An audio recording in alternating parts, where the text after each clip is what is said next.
लोकेश कनकराज, जिन्होंने अपने करियर में 5 फिल्म्स बनाई है, जिनमें आपको 2 तरह की स्टोरी टेलिंग स्टाइल देखने को मिलता है। एंड इनका डिवीजन बहुत ही सिंपल है। एक तरफ आती है मानागरम, कैथी एंड विक्रम, क्योंकि अगर आप कैथी एंड विक्रम को देखो तो दोनों कनेक्टेड है, सेम यूनिवर्स में है, पर एक अलग मैच्योरिटी, एक ग्राउंडेड मैडनेस दिखाई देती है। और दूसरी तरफ आती है मास्टर एंड लियो, बड़े स्केल पर बड़ा स्टाइल, पर कहीं ना कहीं एक लॉस्ट वॉइस। और अब जो उनकी फोर्थ कमिंग फिल्म है कूली, मैं चाहता हूं कि उसमें कैथी एंड विक्रम का स्टाइल की अप्रोच रखी जाए, बिकॉज वो ज्यादा कूल एंड जीनियस है। जिस बात को हम इन 4 फिल्म्स के कंपैरिजन से समझेंगे कि क्यों Kaithi and Vikram path breaking है, वहीं Leo and Master. When it comes to Master, I just need to take care of business stardom, and at the same time, that was my big leap when it comes to mainstream film. Got to know that they like my grittiness and rawness in my films, which they haven't seen very often in Vijay's films. जैसे बाकी director story की शुरुआत character के अंदर से करते हैं, वहीं लोकेश स्टोरी की शुरुआत इवेंट्स से करते हैं। जिस डिफरेंस को समझाया है के.एम. विलन ने अपनी बुक क्रिएटिंग कैरेक्टर आर्क्स में, जिसे 70% फिल्म मेकर फॉलो करते हैं अपने कैरेक्टर को डेवलप करने के लिए, जिसमें वो want, need, lie and ghost लिखते हैं। Once upon a time there lived a ghost. Ghost के बारे में कोई खबर मिली क्या? Ghost? नहीं, मैं इस गोस्ट की बात नहीं कर रहा हूँ, मैं कैरेक्टर के गोस्ट की बात कर रहा हूँ। और जो बात लोकेश कनकराज को स्पेशल बनाती है वो यही है कि वो पॉजिटिव कैरेक्टर आर्क को फॉलो नहीं करते। उनका कैरेक्टर जैसा आपको शुरुआत में नजर आता है, एंड में भी वो वैसा ही होता है। अगर कुछ बदलता है तो वो है उसका एनवायरमेंट और उसकी फैमिली। एंड इस तरह के कैरेक्टर को फ्लैट आर्क कहा जाता है, क्योंकि उनके हीरोज कैरेक्टर ड्रिवन नहीं बल्कि सिचुएशन ड्रिवन होते हैं। मैं ये नहीं कर सकता। मुझे अपनी खोई हुई जिंदगी फिर से वापस मिली है। मुझे इस काम के लिए मजबूर मत कीजिए। फेक फोन करूंगा और रातों रात दूसरे अनाथालय में वहां से शिफ्ट हो जाएगी वो। फिर अगले 10 साल तक ढूंढते रहना उसे। और करो ऐसा या लॉरी चलाएगा तू।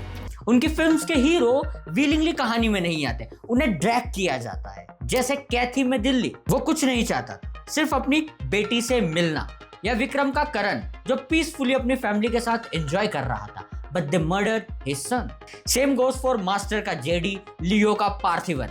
They are pushed into chaos, not born for it. And ये चीज उन्हें बहुत ज्यादा ब्रिलियंट बनाती है। Like हमने इंडियन सिनेमा में वन नाइट एक्शन फिल्म कब देखी थी? I don't remember. विक्रम, जो ऑलमोस्ट 8 डेज की स्टोरी थी, ऐसा एक्सपीरियंस हमने पहले कब लिया? But don't you think Leo and master में यही की राइटिंग मिसिंग थी? मास्टर एंड लियो डायरेक्टली कहानी से शुरू नहीं होते हैं, वो बिल्डअप से शुरू होते हैं, जहां आपको कैरेक्टर की लाइफ, कैरेक्टर की फैमिली के बारे में बेसिक आइडिया दिया जाता है। जैसे मास्टर फिल्म की रिक्वायरमेंट थी कि वो थोड़ा पहले से शुरू हो, ताकि हम जेडी के कैरेक्टर को समझ सके और एंड में उसका परिवर्तन देख सके। That's called redemption character arc. But Leo के केस में ऐसा नहीं है। अगर वो लोकी के स्टाइल में स्टार्ट होती तो उसका इम्पैक्ट और ज्यादा यूनिक होता, क्योंकि वहां पार्थिवन का कैरेक्टर फ्लैट है। जैसा वो शुरुआत में झूठ बोलता है, वैसा ही वो एंड में झूठ बोलता है। घर जाके माँ को ये मत कहना कि तू स्कूल के लिए लेट हो गया था। चल वादा कर। पहले आप मुझसे वादा कीजिए, आप मम्मा से ये नहीं कहेंगे मैं आज स्कूल फोन लेकर गया था।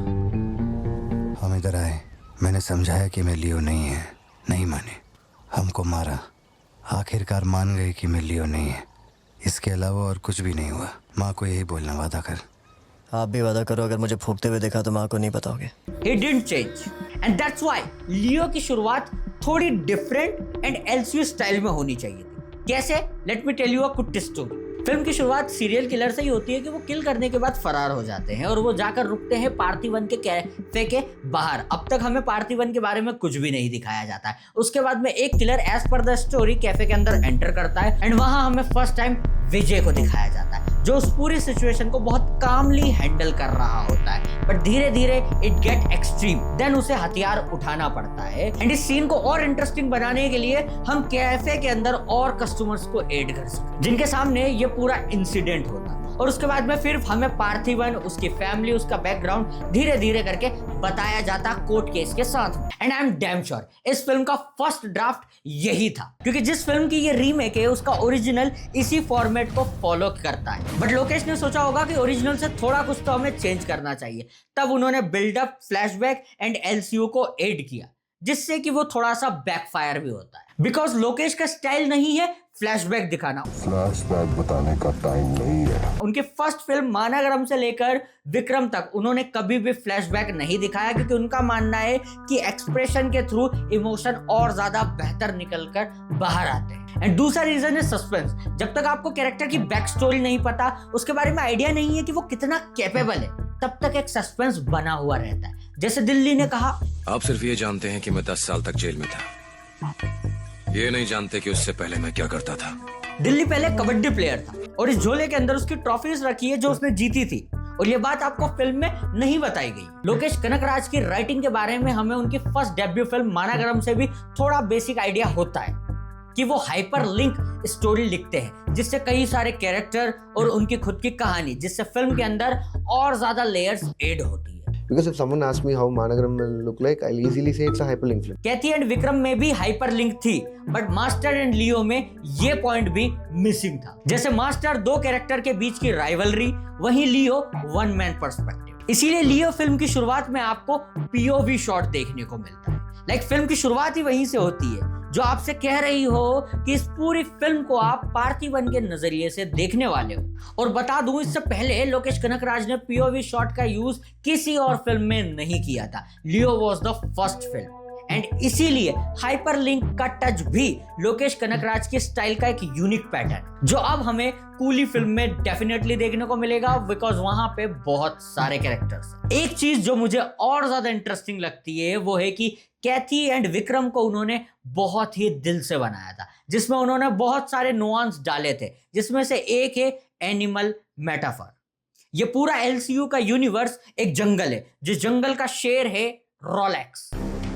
शेर शिकार पे निकले तो जंगल खुशहाल होना चाहिए। जब शेर भूखा रहा तो जंगल भी भूख से मरेगा। पर इस जंगल में वो होगा जो विक्रम चाहेगा। अगर जंगल हो तो शेर, तेंदुआ, चीता शिकार पे निकलते हैं। हिरन बचना चाहेगा, लेकिन सूर्यास्त हो गया तो कल की सुबह देखने के लिए कौन जिंदा रहेगा, यह तय कर दिया प्रकृति। पूछो क्यों? इस जंगल में कैसे कब सुबह होगी ये तय करने वाली प्रकृति नहीं, सिर्फ मैं हूं। एंड कैथी में डायरेक्ट नहीं बल्कि इनडायरेक्ट हमें ये मेटाफर दिखाए जाते हैं। कब? जब बहुत सारे बाउंटी हंटर्स दिल्ली के पीछे आते हैं, उस फर्स्ट शॉट में हमें एक साइन बोर्ड देखने को मिलता है, जिस साइन बोर्ड पे बहुत सारे जानवर थे, जो बताता है कि ये जानवर अब शिकार करने वाले। किसका शिकार करने वाले? हाथी का। एंड इस फिल्म में हाथी कौन है? दिल्ली, जो एक फाइट के दौरान हमें उसका भी साइन बोर्ड देखने को मिलता है। एंड ऐसी चीजों का मजा तब आता है जब आप फिल्म को सेकंड या थर्ड टाइम देखो। And also, Vikram and Kathy feel like something that could happen next door. Real, grounded. But Master and Leo feel larger than life.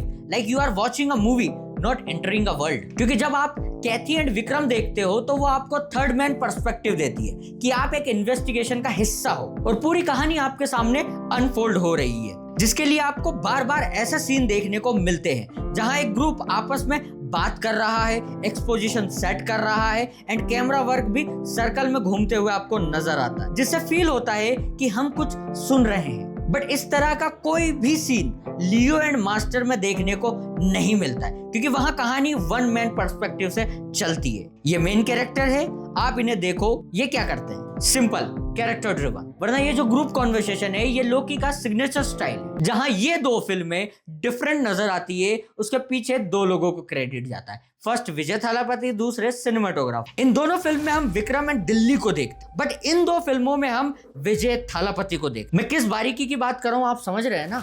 Comparison के लिए चारों फिल्मों का एक्शन, जहां हार्नेस का यूज बिल्कुल नजर नहीं आता, फिजिक्स भी मेंटेन रहती है, एक रॉनेस फिल्म के अंदर झलकती है। What I'll do is I'll try to cut down the masala, make sure that it has that ground rules, I mean physics with stunts and all, and that tinge of rawness that I maintain with my signature all over the film, and that's the part I do.